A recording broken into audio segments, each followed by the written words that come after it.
Good evening. Thank you for being here with us at our Parent Information Night. So, just by show of hands, how many of you are not current Southside students? Okay, good. So, talk a little bit. Well, good point. How many of you currently do not have Southside students? Okay. So, kind of talking to family here. Good. Guys, thank you for being willing to be flexible and come out the first Monday night after a long break. This is less than ideal, I understand that. We were playing with a couple dates, and because we want to make sure that we get good numbers in our course selection through home access center, we needed to get some information to you guys before December the 10th. The urgency for getting numbers into home access center are those course selections, those numbers drive our hiring process in the spring. So what we want to try to avoid next year is what we ran into early this year, where we had a couple of English classes that weren't covered. We had to have long-term substitutes in those English classes. So we're really trying to focus on getting good numbers this year earlier than what we did last year, which is why we opened up Home Access Center now. So I don't know if you've had an opportunity to log in at Home Access Center and take a look at what's available for next year, but that is available to you now.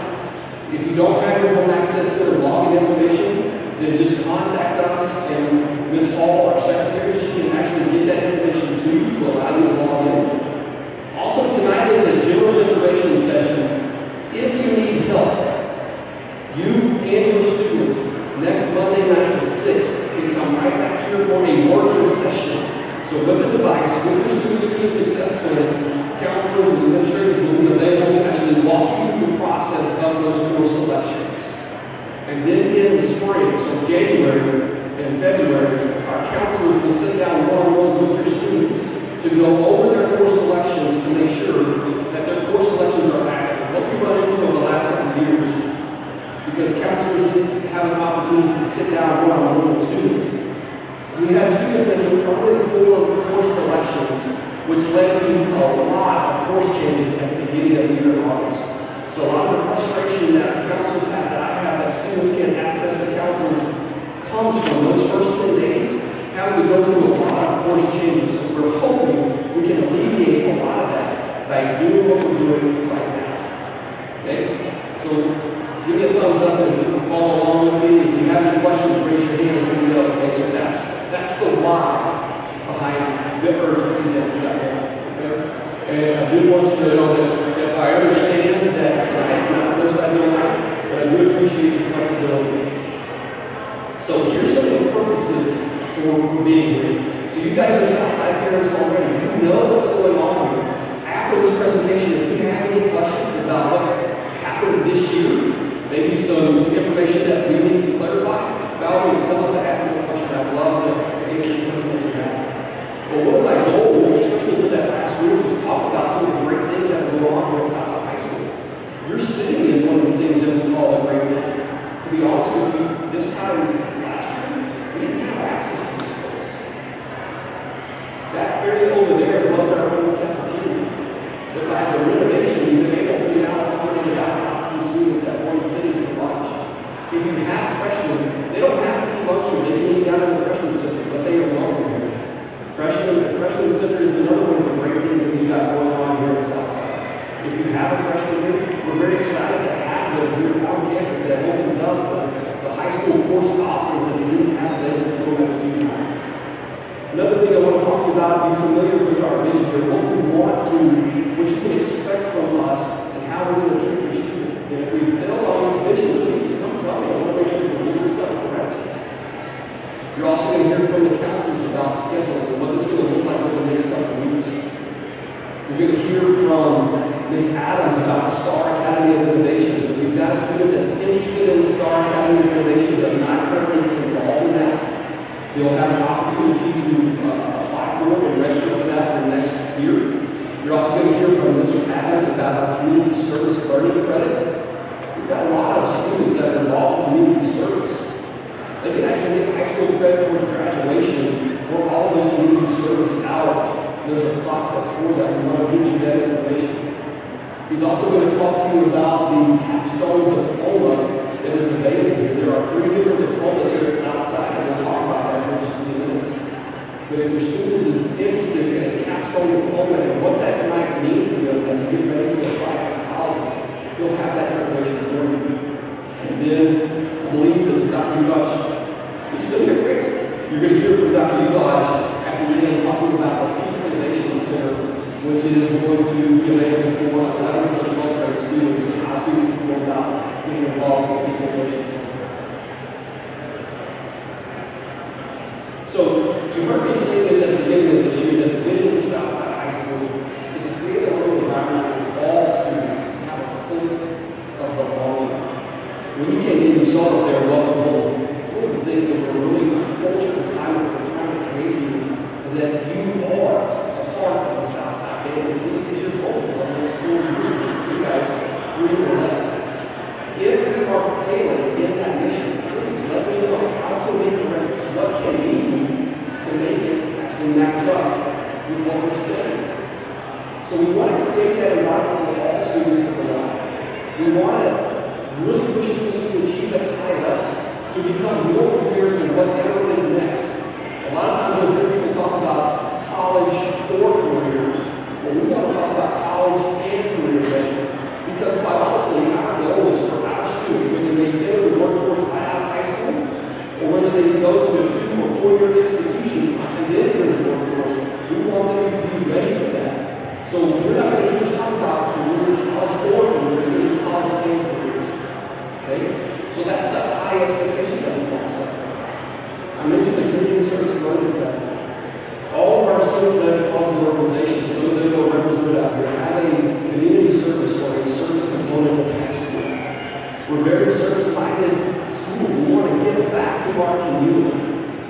We love this thing. We think it's a great place to live. I hope you do too, or else you wouldn't be here. And so we want to teach our students to actually plug into and give back to the community in which they live. And so that when they go to school or when they go to the job and they come back, that they actually choose to stay in the school. So some of the great things that I mentioned earlier, having freshmen on campus, I hope you guys are experiencing some of that. Student-led clubs and organizations, we have over 50 to 55 student-led clubs and organizations. What we try to do is create a situation where everyone has an opportunity to plug in. You've probably heard me say this. Studies show that students that are involved outside of academics, so they're involved in extracurricular activities, whether it be athletics or performing arts, or in clubs and organizations, they perform better academically over their high school years than students who are not involved. This is their high school. We want them to have that high school experience. So that's some of the things that we have going on here. You guys at Southside, parents, you've seen our facilities. If you were here before the remodel, and the construction, you know the changes that have happened. Just this space here in the main hallway, you may remember how constricted it was just a couple years ago. So at this time of year, on those cold and rainy days, our kids really had no social space to go. They were packed in that hallway.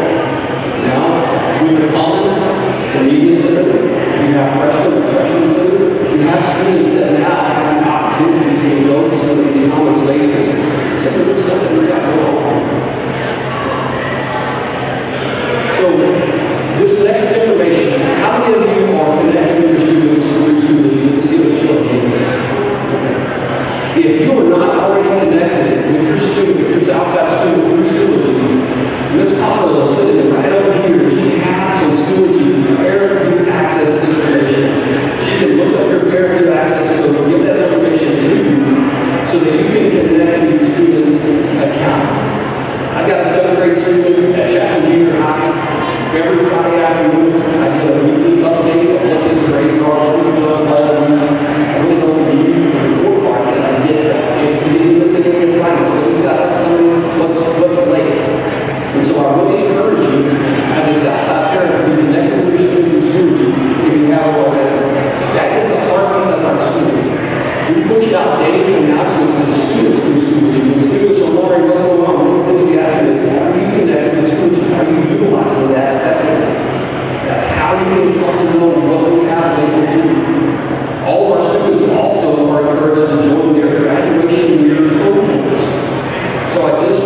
see up here in the class of 2026 for the incoming freshman class for next year. There's an access code up there for those students.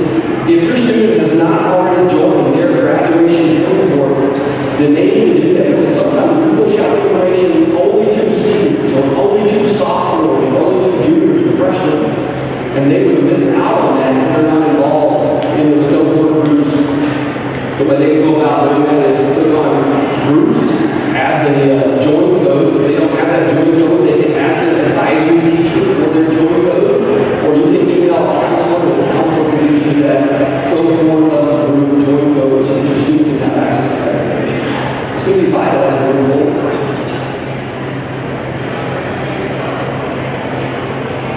One of the other things you're going to hear us talk about tonight, I want to touch on, is NAVNets. And one of the things that NAVNets can do for you is basically a one-stop shop. You can have access to colleges and universities, what their graduation requirements are, entry requirements, scholarships, also career information. Does this particular career that your student is interested in require a post-high school program to study? And if so, how many years is it? 2 or 4 year type of degree? Okay, so the swings will touch on that in just a few minutes, but these are the information that your students should have already been exposed to through their advisory session. And if they have not had access to NAVNets, please get in touch with their counselor or their student and their teacher advisor to make sure that they get logged into NAVNets and they can start building out that portfolio within NAVNets. Also, we're taking pictures. Did anybody need that slide up there for more information? Let me go back.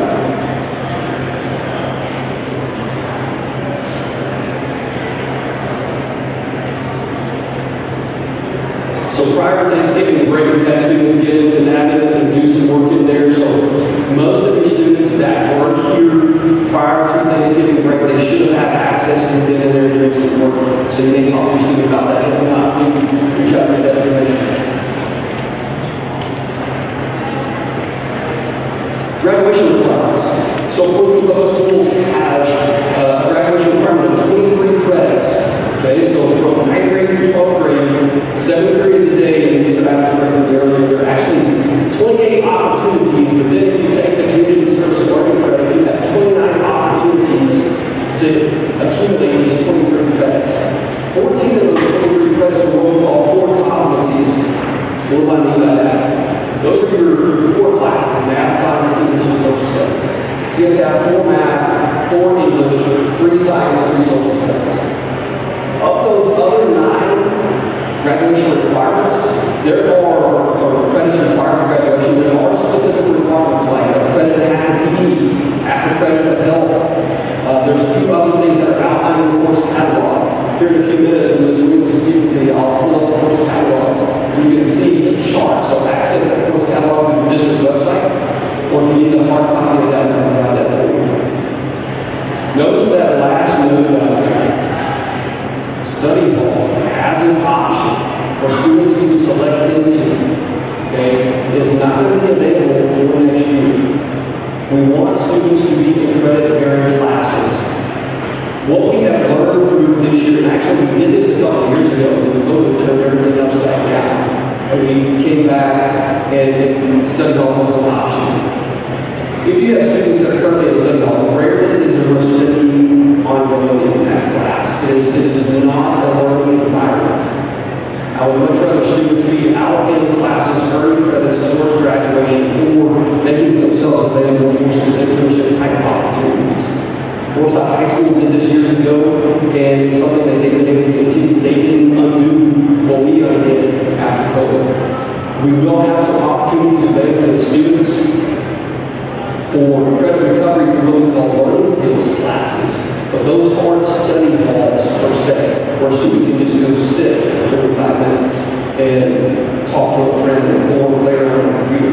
They're going to be in classes. So as you and your students are planning your selections for next year, please keep that in mind, that you will not have the opportunity to select into a study hall. I will be available after this presentation if you guys have any questions before that.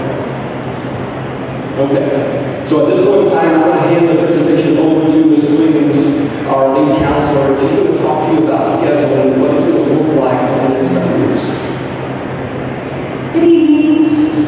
So today, all students in their advisory classes were told it's time to pick their classes for next year. So half is open and I'm sure some of you can. It's okay. They should have received a course request sheet. They did receive their transcript, and then I think that's it, the two things. And I'm going to show you a link that we gave them, and you're going to have access to it as well. So we're going to go over that in 2 minutes. PAC is open until December 10th. So students have between now and then to get the HAC and do their courses. We are going to meet with every single student in January and February. So we know students are like, that's what's take. Have them pick what they think they need to take. Most of them have math, they want to take math, science, English, and then the electives that they want to take. And then we're going to go back, sit down with them, and make sure everything they think is correct. We're going to make sure that they are in every class that they had to graduate. So we're trying to, a lot of people kind of know the office that they worry about that, but we want parents to sit down with students and guardians, choose the classes where we have 7 classes picked and treat offerings. Those offerings are very important. Sometimes we have sometimes those classes that they have chosen are don't make. They don't have enough students in them, or for whatever reason, we don't have them. So we want to get the classes that you can hit them, excuse me. So we would much rather have some of the classes that they get than us having to pick for them. We want everybody to have. So those 3 offerings are very important. The sheet that they receive has a spot on the back that has 3 spots to write words in. So if they click on the book, we're going to ask that you sign these, and we're going to have students return them to their advisory classes. So after you go over, students are going to circle. They're going to also give them the hat, and then we will take them up as counselors, so we will have them as a reference when we meet with them. In our Schoology link, and we'll go back and I can give the code for the counselor Schoology group. I would really suggest to join that as well. We had all of our students join that group when we went into classrooms recently. We hope they joined it. We give lots of information that has to do with scholarships, colleges, career information, a lot of deadlines we give. So we try to make everything available. This will be in our Schoology group. And you'll get that code. So they have the graduation checklist. Would you mind clicking on a 9th-11th grade course selection sheet? Depending on what grade your student's in, they receive their own course request sheet. And this gives them the options of taking only those classes they can take per grade level. And those sites will have options. If they cannot take, if it's not on there to take AP in their environmental science, then they're not allowed to take it at the year that they're currently in. So just know that. We have a lot of students that say, well, I want to take this class. If it's not on this form that they brought home, it's not an option for them to take it at this time. Okay, if you'll click that and start going. Also on here is the course catalog. We have paper copies, but it's digital now. So you can find this link here, but also on the main page of the Portsmouth Public School website, down at the bottom, you can find this link.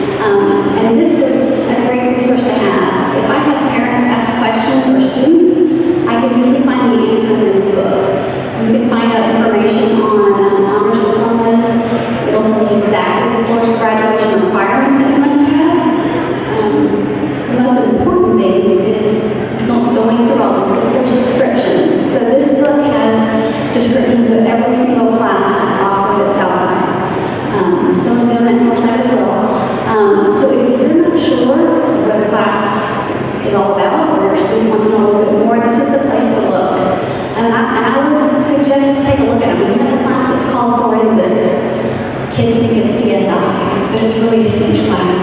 And so when they get there, they're like, oh, I want this class. This would alleviate that problem. So take a look at these, utilize them. You can see forensics, for instance. This is only offered for grades 10 to 12. So I would know as a freshman, this is not an option. So take this along with your questions, circle everything, sign as a parent or guardian. You're going to have your student bring that in. Mr. Pruitt mentioned about Monday, correct?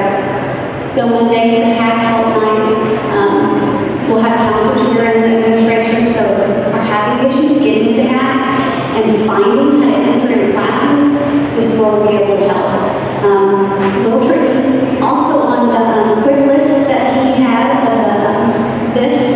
there are videos that we made on how to access hack, and then how to make decisions with the portion questions. So if you or your student wants to get home and just look and watch the video, it'll show you all the whole process. So that's there.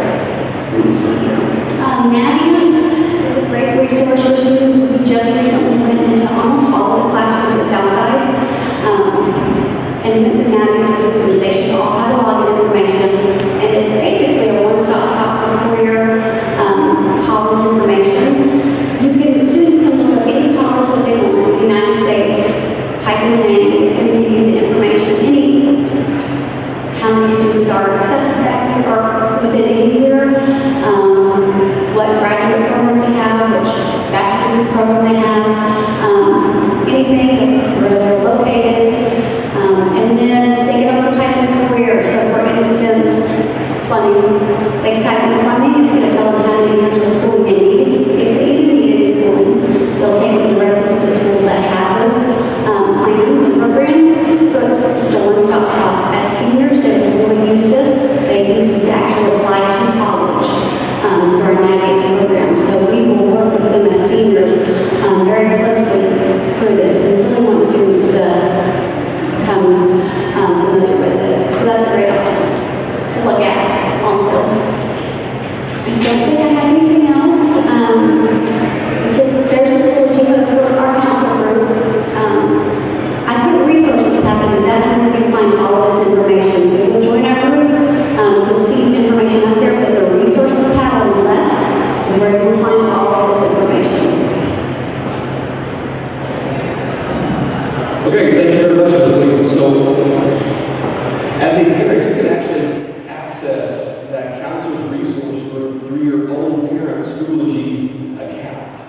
Okay, by utilizing that access code, you can actually join that group and have access to that information.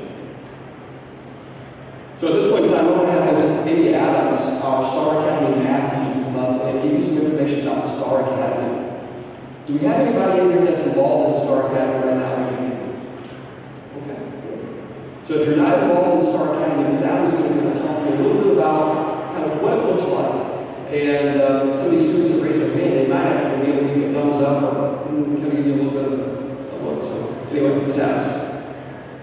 This is going to be my test, you guys, to see if I'm telling the right stuff, right? So Star Academy is a program that allows students some flexibility in their education. They get to have control over the time, the place, and the pace at which they work through their 14 core competencies, which Mr. Pruitt mentioned earlier that are required for graduation. With this program, the students can work through, it is video-based lessons that is hosted on Schoology. It is done at Southside. It is not a virtual program. Students can work with each other. They can ask questions, but our teachers are there to guide them when they get stuck, to help them work through their problems. Students can use this opportunity to accelerate their classwork, to open up opportunities for additional concurrent classes, AP classes, or classes at our Peak Innovation Center their junior and senior year. It's not required that students accelerate. Some students do day by day just to do school on their own terms. But we do have students who have used the opportunity. I bring in ladies last year who finished Algebra 2 and Pre-Cal in one calendar year. This year they're able to take AP Stats. One's taking AP Stats, one's taking AP Calculus. But that gives them an option to take another math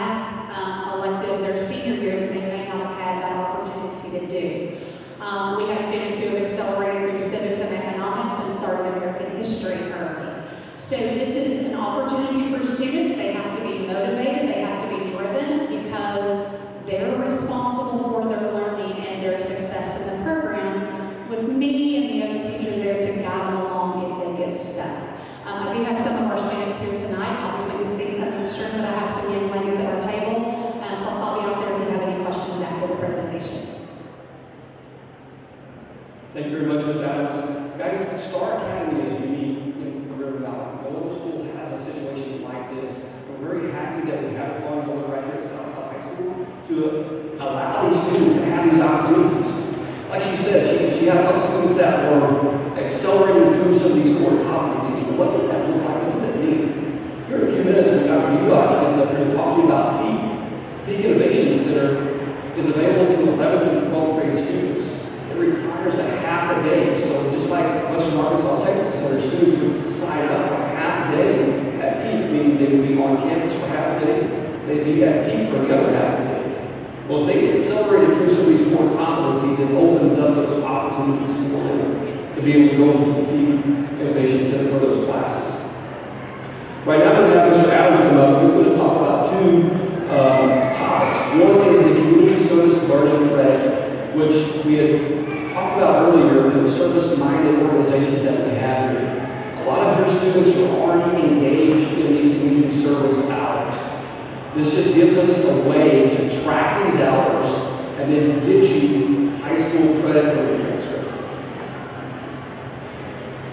Hi, my name is Josh Adams. I'm in charge of community service learning credit, and a lot of our clubs do require community service. Now, Honor Society, Shoe Club, Tea Club, the list keeps going on. Habitat for Humanity. The state of Arkansas has a way for students to earn an extra credit and sneak one in, and it's really done by community service hours through their other clubs and activities. In fact, they can even work on them outside of school. They can work on their own Boys and Girls Club and with a shelter and Hope Campus. It's just a way to basically give them a reward for giving back to their community and their school. It's 75 hours, which that sounds like a lot, but when you think about it, it encompasses the entirety of grades 9 through 12. They already have 25, 40 hours already done, possibly before they really need this credit. It's a very simple process. QR code takes you to our school webpage, has a little more detail about it. Basically, there's a little application form that you design with your students. We do 75 hours, we track it, we organize it, and then when the 75 hours are finished, there's a one-page reflective discussion they have to fill out, talking about what they've learned from giving back in those community service hours. It's a non-rated, non-grade credit. It counts toward graduation. That's not affecting the GPA in any way. But it's a way to give back. And colleges point that out. We always say about be more. Be more now. We're different. We take it on down. Colleges are looking for things like voluntary community service. It's not a requirement, but they chose to do this on their own, and it's long transcript. But they take awareness of that. Basically, you can do that any time. You can have the hours already done between 9th grade and now. You can do the form of the paper before the end of the semester. Or if they want to be able to write further in the senior year and slowly get those hours over time, that can also be done as well. It's just like a cumulative 75 hours from any time between grades 9 and 12. Second thing that I want to talk about is the Capstone program. So we have a very robust AP program here at Southside. But there's kind of even in the college world was like they were missing something. So they went to college and they said, hey, what are our students that we're testing for these courses? What are they not having? What are we not teaching? The colleges came back to college world and said, we're missing three things. We're missing number one, we need students who can come to us able to work in groups. Productively, organized, and not have one person do everything and somebody else goes off on the project. We also need our students to talk to adults in productive professional manners. And lastly, as a nice thing, you kind of need it for the students who kind of do research, because we want them to do that for their senior projects or their honors thesis. It'd be really nice if they know the basis of what the research process is. So college will work back and do two courses, AP seminar and AP research. We call it the Capstone program. The Capstone program any grade they want, 9 through 12. It teaches you those first two skills, how to work with others, how to talk professionally with others. If they pass that class, they can take AP research, and they pick their own topic. I tell my students, the hardest part of this class is going to be picking the topic of your choice. And they find out that I'm not kidding about that. That is a lot of times the hardest problem. And it's literally their choice. I have students right now who are looking at grammar rules between written and verbal language. I have students who are looking at different ways of filtrating out water using homemade filtration systems. It's a wide range of topics. As soon as I pick this up, I have no weakling in this. They can do this. Okay, cool. This company is what's called the AP Capstone Diploma. They've taken 2 AP classes and they also take 4 other AP classes of their choice. There is a third option for a diploma. Students may have heard of it. There's an honor diploma, there's an honors diploma, which is a pre-AP or AP classes. The Capstone Diploma requires 6 AP, seminar research and 4 virtuals, and you pass all 6 tests.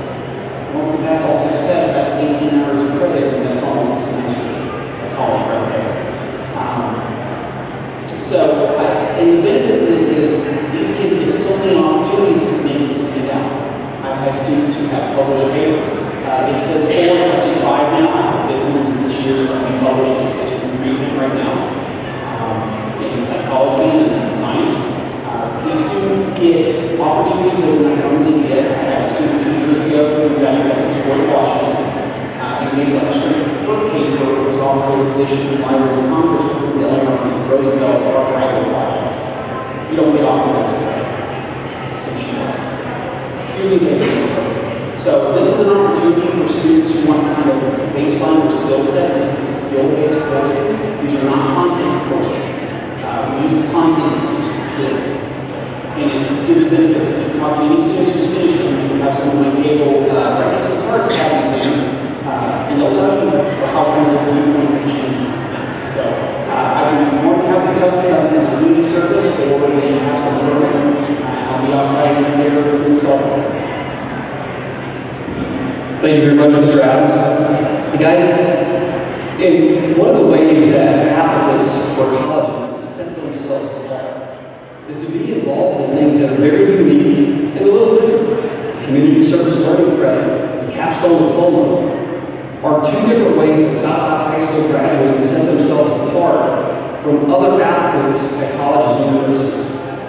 Earlier I talked about college and career ready. So the next part of our conversation is going to center around the Peak Innovation Center. Because quite honestly, we want students to be able to, whether they leave right out of high school or go get a technical degree, go to a 2 or 4 year institution, we want them to be career ready at the end of that process. So right now, Dr. Udaj is going to come talk to you a little bit about the opportunities available at the Peak Innovation Center. Thanks, Mr. Berger. Gary Udaj, Director of Career Education and District Innovation for Fort Smith Public Schools. We're excited about Peak Innovation Center. It's opening this January. Classes will begin this past fall here at the university. It's a partnership between Fort Smith Public Schools and the University of Arkansas Fort Smith, the Western Arkansas Technical Centers providing the instruction. We really focused on 3 main areas to kind of deepen our career tech ed programs in the Fort Smith schools. So we're focused on advanced manufacturing, within that career, computer-created machining, robotics and automation, and industrial maintenance. We also looked at healthcare sciences, so our LPN program is moving out there, CNA, emergency medical responder, medical office technician, and we also have an IT department that will focus on network engineering technology and unmanned aerial systems. In addition to that, we're also working on a visual arts program that will begin next fall. These are all run as half-day programs where your student would come to Southside for half a day, and they'll go out to Peak for half a day, and would get college credit for those classes at Peak, in addition to fulfilling those high school credits needed. It's at no charge to the student. They'll graduate with lots of hours. They take about 6 to 9 hours per semester. Industry recognized certifications. There's apprenticeship and internship opportunities. So it's really, like Mr. Brewer was saying, it's for students for college and career. These are students that may go right to work or may want to go right to the university and just have a head start. There's been a lot of community support for this. It's a pretty exciting program. Southside has a great career and technical education program. This just provides even more opportunities for students. Visit our website if you'd like to find out more information. Look forward to talking to you. Thank you very much, Dr. Eli. Guys, that concludes our formal presentation. If you have any questions, my contact information is on the screen. If something should happen over the course of the next couple of days and something comes to mind, shoot me an email, give me a phone call. I'm happy to answer any questions that you have. I'm here available to answer any questions that you have tonight. So thank you very much for coming out.